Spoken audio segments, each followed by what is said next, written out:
everyone, welcome to another episode of Bear Talk. My name is Mariana, your host and social networking analyst at Bexar County. Today we have a very special guest, as usual, always the greatest guest. We have Scott Paul, and he's from Bexar County's Office of Emergency Management. Scott, thank you so much for being here. Oh, you're welcome. Glad to be here. Thank you. So we wanted to invite you here because we want to talk about emergency preparedness. But first, can you tell us what the Office of Emergency Management does for the Bexar County residents? Well, we really have 5 core responsibilities.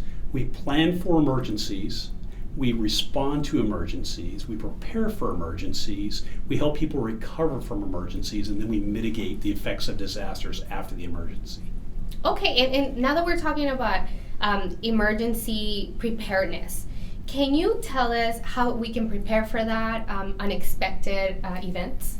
Yeah, we're fortunate that most of the weather events, or most of the emergencies we have are weather events, and therefore we do get a little bit of warning, but there are some no-notice things that happen. Hazardous material spills and, large-scale transportation disasters are no-notice things.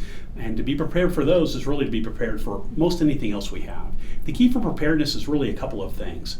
Planning for an emergency, having response capability for it with emergency supplies and kits and information, and then making sure you're aware of what's going on around you, so being informed about the situation so that you can actually take action.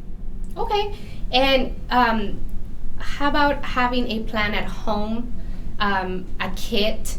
How can someone get started on doing that with their families? Well, the first thing you probably should do is sit down with your family and talk about what happens in an emergency, especially if you're a family that's separated during the day, different jobs, different schools. If the communication system goes down, it's going to really be hard for you to communicate with them. So you need to have a pre-designed plan on what happens, where you're going to meet at in an emergency. If you can't go home, where can you go to meet?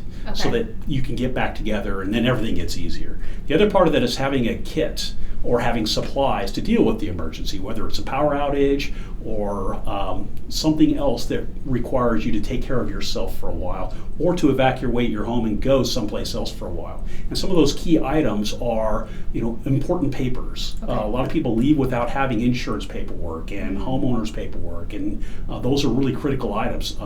IDs, shot records, medical records. So be sure you have that as part of your kit, as well as the ability to feed yourself, clothe yourself, and take critical medicines with you too that you might need, including the prescriptions for them in case you need a renewal. Okay, and that's important because obviously these are unplanned, and a lot of people don't have that in place. I know that I don't have that right now, so I think that would help me to put a kit together. And we rely a lot on cell phones. So if something is down, like you mentioned, it'd be good to be prepared. And talking about media, how do you get notified, or what is the best way to get notified in case of an emergency? Well, old school works and the new school works too. So what I'm saying is the traditional means of communication were broadcast TV and radio, and those are still available in most cases because they run on generators. So word gets out through those systems. So if you've got a radio, that works. If you've got access to television, that works as well. You can find out what's going on. But more and more we're relying on our cell phones, and there are now cell phone apps out there that can help us as well. There are 2 in particular here in San Antonio that would be beneficial for our citizens. The first one is for San Antonio specific, and that's called Alert SA. And it's a cell phone app that alerts you when something is going on here in San Antonio. You get emergency alert notifications for it. Whether it's weather or crime, you'll get that notice. The one for Bexar County and the other 2 counties we partner with, Guadalupe County and Comal County, is a system called REAN, R-E-A-N, which is the Regional Alert Notifications. And those are apps that you can get online at our website. And the nice thing about the REAN one is you only get that alert if the emergency is occurring in the area where your cell phone is at the time. So you're not going to get spammed a lot.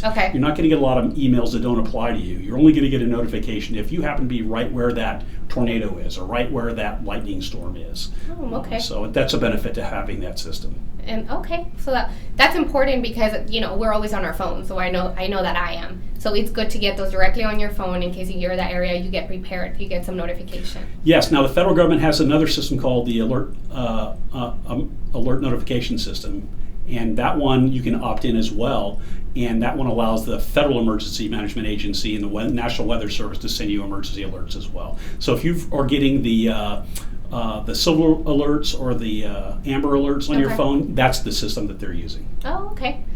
Well, Scott, thank you so much for coming into our show. You gave us great information to be prepared in case of an emergency. And I want to invite everybody to visit their website, which is www.bear.org/OEM. They have great information. They have a list on how to put your kit together, very informational videos. Thank you so much for watching. We'll see you next time.